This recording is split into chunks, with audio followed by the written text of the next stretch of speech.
has been a long, long road to get here.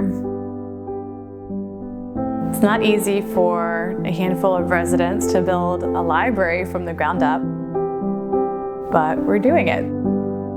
Since the Etna Community Organization purchased the building in 2022, we have been able to offer free pop-up library programming in the space.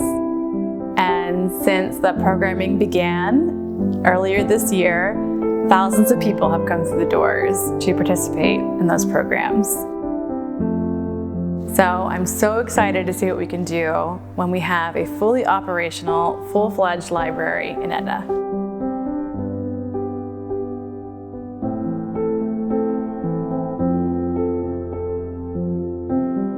The need, I see it on so many levels. I grew up when we had library service, and I know how really important it was to me. What happened to the community without that kind of additional support for the youth of our community, you could just see the difference that it made. And it's not just the reading, it's the place where you feel safe. And hearing from residents today, 50 years later than when I'm talking about, saying how this is needed. So to be able to be in this place today where we're so very close to making that dream come true again is just like the ultimate for me, and I'm really dedicated to it because I can see the difference it makes in the community and just in all aspects of community, a place where everyone feels welcome.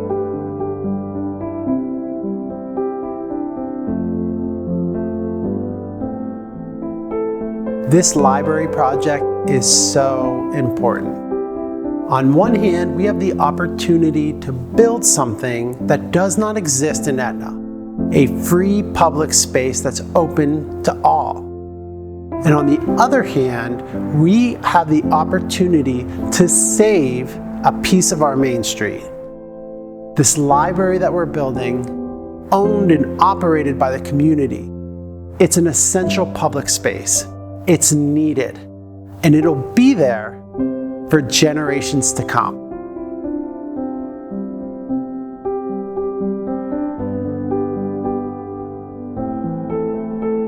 I love that you guys are creating this wonderful space here that is in walking distance. That's so important. It's so important that everybody has a sense of ownership, that knows that right here in their community cares about them enough to provide this kind of safe space, this kind of opportunity, and that they're really a part of it. And that's there's a sense of pride, I think, about this. And stories are the most important things that we carry and we pass on, because that is how we learn, that is how we find out one another's story, and that's how we become understanding of that we're all part of a larger story. There is a bone-deep need to keep hearing and sharing and telling stories. Stories are sacred.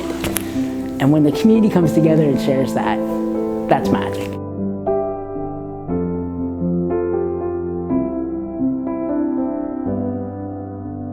Well, I think most people don't get the opportunity. For a lot of adults, the last time they had a chance to create art or create a work of art was in school, in high school.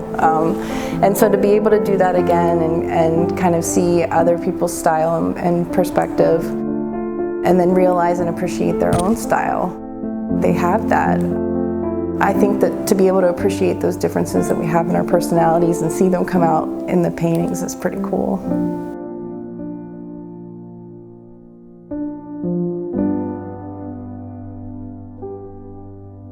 So the grown-up and me classes, we really try to foster a sense of community, making sure that the parents are as big a part of the class as the kids. I really try, and I tell parents this a lot when they're worried about how do I do class? What do I do? Do I discipline my child when this happens, when they wander, when they don't want to put the sticks back in the bin?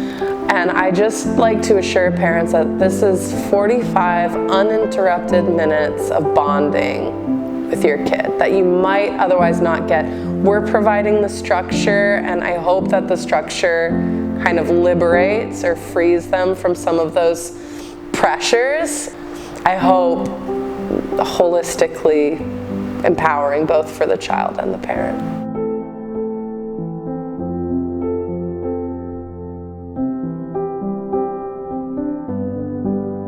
Well, what I have seen, they get excited. You see the spark go off in their eyes. You see their expression change. What it brings to them is what I love, and that is critical thinking. You need that. That's a stepping stone. It is the long pole in your tent. So if you start young and they wade into critical thought and they know this piece can't go here, I need to look elsewhere. It puts them through a step-by-step approach that they can apply elsewhere. And that is magic.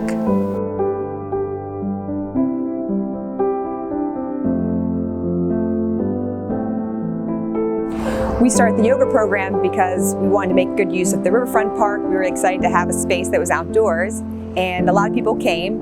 And as the months went by and it was going to come to a close, a lot of people asked if we would continue in some way. And ECO offered up the library space, so we decided that we would give it a try. And we had a lot of people come. Some people came from the summer program, but we actually had a lot of new attendees. So the fact that so many people had not tried it before, and we've had a lot of people, it's been their first class. Etna is such a cute little place, and we have all these little treasures tucked in there between the deck hockey and the pool, and then having the riverfront park now where people can come enjoy the space. And now the library space, so we have an indoor space and an outdoor space that's on a larger scale. And I think with the new library space, there'll be even more room to move around.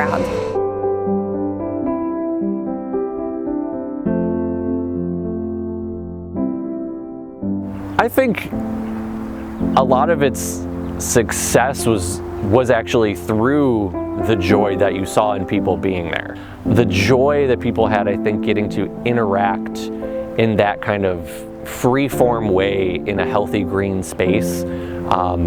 Kids getting to just make do without rules or expectations. Like, you're not in school, there's no end point to this. Do whatever you'd like to do.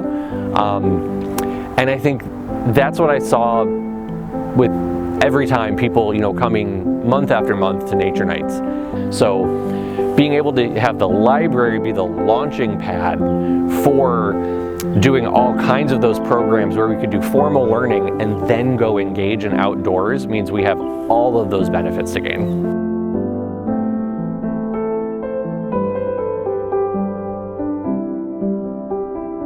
There's a lot of power in art and images, and the way we communicate through images is also very important, just as much as reading.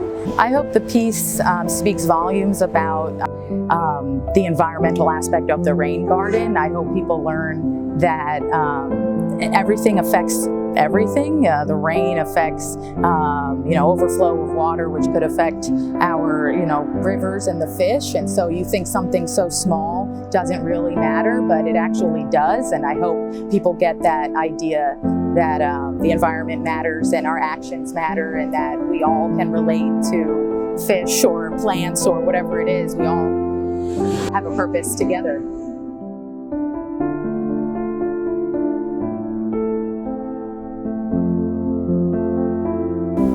It's incredible to think about growing up at the top of Dewey Street, bus stop at the Blarney Stone. Growing up in Etna, it wasn't a guarantee that we would always have lunch, frankly. And we often had to take care of ourselves a little bit as kids. And a lot of kids in Etna have parents who both work or maybe single parent households. And so whenever there was a program at All Saints in the summer that offered food, I'll never forget the Salisbury steak in the basement of in All Saints. Maybe once a week, a couple times a week, we could go down there and have somebody else make us a hot meal. And everyone would flock to that place. So what we're seeing is that community libraries are more than just places to get books. They are places to get access to food. And there are places that help us to have more food security. And not just food, but healthy food. I know it sounds silly, but food is what brings people together, and the fact that the library could help lift up the community through food is an incredibly important thing.